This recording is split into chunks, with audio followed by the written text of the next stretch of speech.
Hi everybody, welcome back to my channel. This week we're going to be talking about sexual shame. It is unfortunately a fact that many types of sexual encounter is seen by society or parts of society to be shameful in some way. Now some of these are of course illegal, like rape. Yeah, definitely shameful, not really that much of an issue. But some of these things are just prohibited in some way. Not necessarily by law, but by beliefs and by society. In other countries, homosexuality is still an offence. Usually what's actually against the law is homosexual acts. So in the UK, for example, buggery was illegal, which is the official term. It was what was described in the act as illegal. Anal sex as we know it now. So technically, being a lesbian wasn't illegal. Being gay itself wasn't illegal, but if you were holding hands with a man on the street, or two men, I should say, holding hands on the street, that would have drawn a lot of attention and would have, in certain situations, led to people being beat up. Well, it still happens in some cases, but they are very few and far between in comparison to what would have happened and what did happen in the 60s and 70s. If you go to the deep south of America, still may be causing a problem. And let's be clear, even though we don't have equal marriage in the south of America, we do in some states in America, but not in the deep south, that doesn't mean that being homosexual is illegal. It certainly isn't. Homosexual acts aren't illegal. So it's nothing to do with the law anymore. It's to do with community and society not accepting it. But, and I think this is where the crux of this video is going to lie, there is a few things, even in society today, where certain sections still believe that what you're doing is shameful. So, for example, even in the UK today, there are plenty of groups and religious groups often, but also non-religious movements, who are against sex before marriage. Let me be very clear, and I'm going to put a big disclaimer on this. I'm not against religion. I'm not against individual people deciding they don't want to have sex before marriage. What I am against is people telling other people they are shameful and bad people for having sex before marriage. It seems to me, at least, and I'm a Christian, that is confirmed. I don't think that it's a religious thing. It seems to be a kind of church thing. A really good example of this actually is the Catholic Church, who up till recently said that contraception was not allowed. You shouldn't be using contraception at all because they believe that it stops conception and that is bad in the eyes of God, right? Okay. But there is absolutely no evidence in the Bible or anywhere to say that contraception is bad because contraception wasn't really a thing. Any contraception that was being used back then was very dangerous, didn't work, was more or less pointless as far as actually trying to stop children being conceived, and was liable to you catching infections because of people using like sheep stomachs and what have you, right? Since the mid-20th century, when we have proper prophylactics like condoms, this has been much less of a problem and it's been much more effective. And the reason why the church doesn't want sex before marriage is because they don't want children to be born into unmarried families. That's actually not a terrible idea. It also stops the spread of STI. It also stops the father running off once they've got a woman pregnant.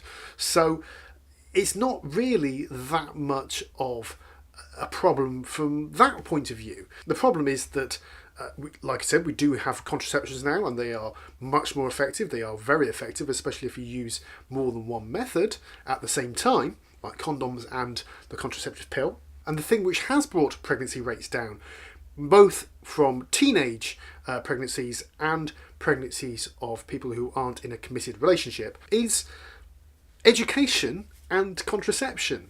Indeed, the education, even more than the contraception. So people are less likely to go out and have sex on a first date than they might have been 30 years ago. If you think about it, it shouldn't have actually changed because the same contraception in indeed worse contraception was available then as is now. So less sex is happening, and more women are using hormonal contraception in some way, as well as more men using condoms. So therefore there are plenty less children being born outside of a committed relationship. So although it was a very good argument in the past not to have sex before marriage because of these reasons, the church had a pretty good idea of not having sex before marriage, so you didn't have children being born outside of a committed relationship. Seems perfectly reasonable. It doesn't really apply in the 21st century, and indeed not so long ago the Pope maybe was changing the idea in the Catholic Church about contraception, because it actually does help in people not having these children outside of the committed relationships that the church want them to be in. Okay, disclaimer over. That's my rant about the church, not about religion. But you see where I'm coming from here. The shame that some members of the church family put others under when they have sex outside of marriage, when they do things which they frown upon. So, as I always say, as long as it is safe, legal and consensual, then I don't see the problem. But that's one type of shame, where you have a group of people who have this idea about how other people should act. But there's a different kind of shame, and it usually revolves around masturbation, one of my favourite subjects on this channel. There are plenty of non-religious texts and studies and all these things which have concluded that masturbation is a bad thing. Now, I'm a scout, I'm a Queen Scout in fact, and some of you may know Lord Baden-Powell, who founded the Scout Association about 112 years ago, and he wrote a book called Scouting for Boys. You may have heard of it. In that book, one of the chapters was on masturbation and how it ruins a boy's life. I haven't read it cover to cover, but I find that notion hilarious. But it was all about how it is shameful and makes bad people. And we've all heard, although not in this particular book, we all heard of the sayings about it'll make you go blind. Surely that's not the case. I mean, I can only speak for myself, and I'm pretty sure I can see pretty well into this camera right now. In fact, I'm slightly long-sighted, according to my optician. But you still get the people who feel shameful when they've had a wank. And that isn't any less true for women. Female masturbation is seen as a massive taboo subject. And it is a real issue for everybody in society, not just women, but the people that they have sex with. If there is shame attached to enjoying yourself in private, for crying out loud, then I don't know what to say. This shame stops people exploring their bodies and finding out what is good for them.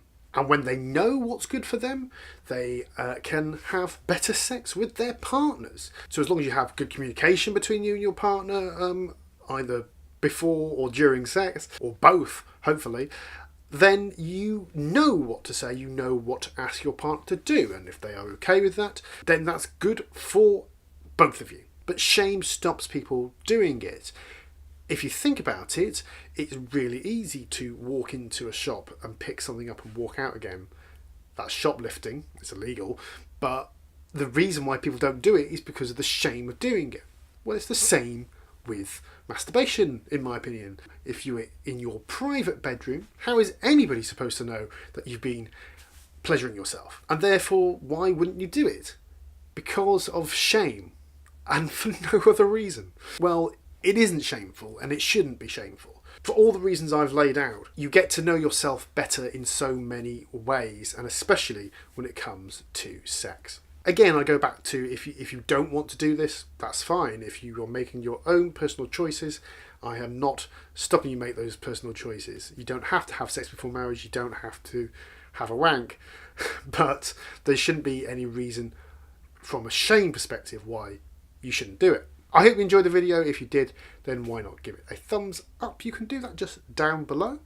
I make videos every single week on sex education and all sorts of welfare topics, so that's a really good reason to subscribe, and I will therefore see you next week. Bye bye.